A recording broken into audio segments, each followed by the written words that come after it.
in the United Kingdom, maybe Australia and New Zealand. And in that sense, I think diversity, I really believe this.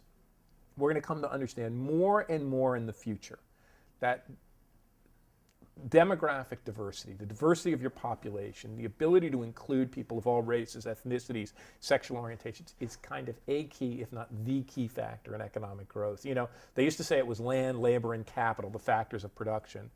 Diversity has become a very important factor of production because really what we've learned is that finance capital isn't the source of wealth. It's gotten us into all these problems. It's really human capital, real capital that comes from people. Well, the more you can diversify your people, the more you have a wide range of people from across all the world, the better you're going to do. And I think there's another burden on that. I think a place like New York or London or Toronto owes something back to the world because we've benefited from attracting all of those people, you know, who are the best and the brightest of our own countries, coming for opportunity, social opportunity, the ability to be themselves, get a job, achieve. I like the concept so much of brain circulation. This professor at Berkeley, University of California, Berkeley, Annalise Exanian, came up with this word, brain circulation. The idea that you no longer just keep the brains, but, you know, I think about Toronto in this respect, you know, where I live. You have populations from all over the world moving back and forth. You're connected to the world in a real human way. Benefit from that, use that not only to build your own economy, but to help support economic growth back in those countries as well. So I love this concept of brain circulation. And I think that if you're benefiting from diversity of your population, then you owe something back to the rest of the world. And do the policy implications there lie largely then in aggressive immigration and, you know, bringing people in and making sure they have the opportunity to succeed rather than being hindered once they arrive? Lower barriers to entry for human capital across the board. Lower trade barriers have proven good. Now people will argue with that. But over the course of human history, when we've reduced trade barriers, that's been good. When we've allowed goods and services to flow more freely, that's allowed countries to develop. Boy, oh boy, the next frontier has to lower the barriers for movement of people and movement of ideas. So better intellectual property, less onerous intellectual property, and much more flexible with regard to immigration. I mean, my God, I wouldn't be sitting here if my grandparents couldn't migrate from southern Italy where they were dirt. I mean, completely uneducated and dirt poor. You know, between my father's generation and my generation, here I am, a college professor. I mean, that kind of ability. And you know, now Italy's a much better economic place. Unfortunately, I don't have any ties there because I grew up in this silly American melting pot, not like a mosaic like we have here in Canada. But I think immigration and mobility of human capital is key. And over time, we have to figure out ways to make it work in both directions. It's not just about building the country, gaining the immigrants. It's about how do we, over time, you know, you've seen this with the rise of China and India. How as Chinese immigrants and Indian immigrants have become involved in technology and research and engineering and science and media and all other things, you know, building small businesses and hard work, they've been able to fuel development back home. And I think those diaspora, if you will, becoming key to starting businesses back home and growing businesses, that back and forth. I think that idea of brain circulation and a free movement of people is just key to our future world economy. And what's your assessment of how Canada stands right now compared to the world in terms of its policies in that regard? Well, I chose to move here, so I had a pretty good sense. So they let you in, so that's good then. Yeah. The banks are a lot more stable. So whatever little retirement savings we have, we moved here. I think that the social safety net provides a level of security that many people in America don't feel. I think that Canada stacks up well in this crisis. And my hunch is Canada's going to have to now, for the first time, be one of the places that figures out the way out. That I think the United States is too bogged down, faced with many, many problems. It's $1 trillion in bailouts to the old just to keep it from sinking. I think that Canada could be one of the places that helps define what this new society, new economy, and I would say it's not just a new economy. We're going to have to invent a whole new way of life, a whole new way of housing ourselves, a whole new way of organizing ourselves, a whole new way of providing energy and healthcare. And I think Canada's in a good position. I can't think of many other places that are in a better position.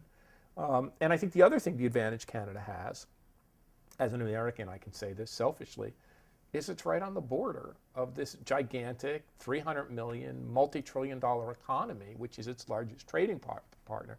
So it can benefit from proximity to the States Well, States has many advantages, but Canada also has advantages. And then I think the other thing is having all of this multiculturalism, diversity, varied populations, diaspora connects Canada to the world in a way few, and of course having a window on the East Coast, on the Atlantic economy, but having this powerful window in the Pacific Rim with Vancouver and the Pacific economy. Boy, oh boy, that positions Canada well. I think one of the big challenges facing this nation is it's going to have to grow its population even more aggressively. I mean, we're small, right? Yeah. We're a tenth the size of the United States. And the United States isn't even that filled up for a country of its size. I think we're going to have to grow our population more aggressively. A lot of times we're not even hitting our targets now, though. So, Yeah. I mean, you're going to have to put a lot more resources into actually actively seeking and luring people. It's not as easy as it used to be. Yeah, and I think that, we're going to have to build scale very quickly. I think we're going to have to build up our higher education, universities, maybe in a new way, maybe a whole new model of doing that. Really invest in our education, early childhood development, which is so important, those first 4 years. But I think the educational system is going to have to become more individually tailored. It's not going to be this mass production, bureaucratic thing. It's going to be finding things that interest you and allowing them. And so much of what we've done in the past has been about real estate. We have to build schools, we have to build universities, we have to build hospitals. What if it's about providing the service and the experience? And there's a lot of buildings we can now, Lord knows, even in Toronto, there's going to be a lot of new buildings that need to be reprogrammed. And I think thinking about ways to redo our education, healthcare, and increase quality of life, this is the thing where Toronto and Canada could really excel. It's no longer about real estate and transportation and houses. It's about improving quality of life, developing people, extending life. I think that's the shift we have to make. And it's out of the realm of physical goods into the realms of ideas and experiences. But just imagine that life. Imagine that life where you can develop more people, that people can become more productive, where healthcare is not only more affordable, but it's more tailored to your needs, and where energy and housing and transport are just cheaper and more efficient. I think that's where we're going to go. I worry though that this crisis, we're going to be in the middle of this that we've not seen the worst, and we're going to be in it for some time. And maybe that's when we'll start to see a better conversation and more innovative thinking across the board. Well, you mentioned the World War II and the transformation that occurred in manufacturing because of a crisis and things changed. Perhaps this, in the silver lining, is that same opportunity. Yeah, as long as it's not defense. As an American, I remember the Defense Highway Act, Right. the Defense Higher Education Act. I think we've got to get away from the idea that military solutions Well, you're in Canada, that's not a are the problem. solution. No, and I think this is, but going back to your point, Scott, I think this is where Canada has such an advantage. For that reason, it can build an economy that is human-centered, human-oriented. And when I get down, when I start to get, a little bit anxious, I think of the economic logic of our time. For the first time in human history, if we're going to grow our economy, if we're going to develop our economy, we're going to have to develop our people. We can no longer treat people like cogs in the machine or backs and bronze or somebody to thrown in a factory. If we're going to develop our economy, we have to develop our people. Human development equals economic development. So I think that means in a civilian-oriented economy that cares about people, that can provide some level of security, that people have access to health care, that people are treated well and free and can self-express, all those things can come together in creating a new and better quality of life for everybody. But I think there's two things underlying that. I want to echo them. One is, I think we say we have right to health care, we have a right to social insurance, we have a right to gainful employment. I think in this new society, we need to guarantee two additional rights.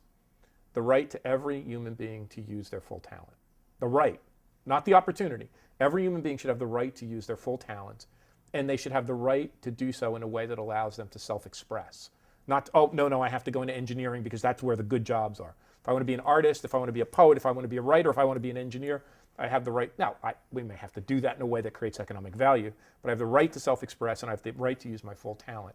I think engaging those two basic rights will create a wave of productivity and innovation and increased quality of life that we can hardly imagine. And I think the society that figures out a way to get there is going to not only have a better society, it's going to be a more economically productive place as well.